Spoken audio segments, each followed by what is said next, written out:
ফারাক্কা বাঁধের ১০৯টি গেট একসাথে খুলে দিচ্ছে ভারত। বন্যায় তলিয়ে যাওয়া বাংলাদেশকে আরও একবার ডুবিয়ে মারার চেষ্টা করছে কি ভারত? চলুন আজকের ভিডিওতে আমরা আলোচনা করব ফারাক্কা বাঁধের কারণে বাংলাদেশের কি কি ক্ষতি হচ্ছে এর সূচনা লগ্ন থেকে। ফারাক্কা ব্যারেজ অথবা ফারাক্কা বাঁধ গঙ্গা নদীর উপর নির্মিত। গঙ্গা নদীকে বাংলাদেশে বলা হয় পদ্মা নদী। গঙ্গা নদীর উপর নির্মিত ফারাক্কা ব্যারেজ একটি বিশাল বাঁধ, যা ভারতের পশ্চিমবঙ্গ রাজ্যের মালদহ এবং মুর্শিদাবাদ জেলায় অবস্থিত। ১৯৬১ সালে নির্মাণ শুরু হওয়া ফারাক্কা বাঁধ ১৯৭৫ সালে নির্মাণাধীন কাজ সম্পন্ন হয়। এটি প্রায় $১ বিলিয়ন খরচ করে সোভিয়েত রাশিয়ার সহায়তায় তৈরি করা হয়েছিল। তবে এই বাঁধের কারণে বাংলাদেশের দক্ষিণ পশ্চিমাঞ্চলের জনজীবন বিপর্যস্ত হয়ে পড়েছে।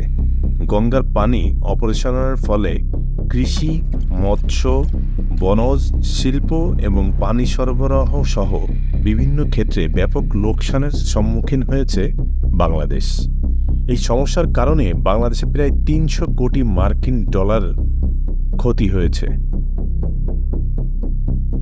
বিশেষজ্ঞদের মতামত এবং গবেষণার ফলাফল।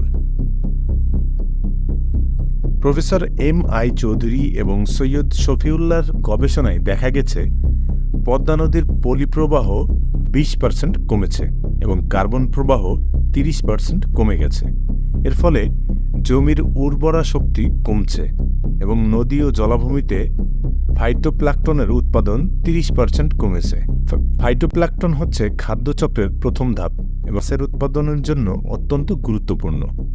ইলিশ মাছের উৎপাদনও মারাত্মকভাবে কমেছে।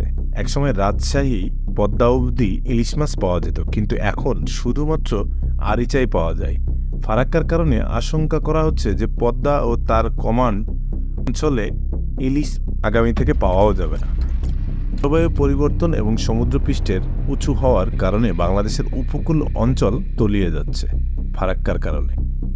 শুকনো মৌসুমেও বাংলাদেশের ৩২০ কিলোমিটার নৌপথ চলাচলের অযোগ্য হয়ে পড়ে, যার ফলে হাজার হাজার লোক বেকার হয়ে পড়ে এবং নৌ পরিবহনের খরচ বেড়ে যায়। এছাড়া ভূ অভ্যন্তরের পানির স্তর কমে গিয়ে কৃষি, শিল্প এবং পানি সরবরাহে সমস্যা তৈরি হচ্ছে। ফারাক্কা বাঁধের বিরুদ্ধে প্রতিবাদ জানাতে ১৯৭৬ সালে মাওলানা ভাসানী ফারাক্কা লং মার্চের আয়োজন করেন। এই মার্চের মাধ্যমে তিনি ভারতকে বাংলাদেশের দাবি উপেক্ষা না করার আহ্বান জানান। লং মার্চের মিছিল রাজশাহী থেকে প্রেমতলী, প্রেমতলী থেকে চাঁপাইনবাবগঞ্জ থেকে মনকষা এবং মনকষা থেকে শিবগঞ্জ পর্যন্ত ৬৪ মাইল অতিক্রম করে।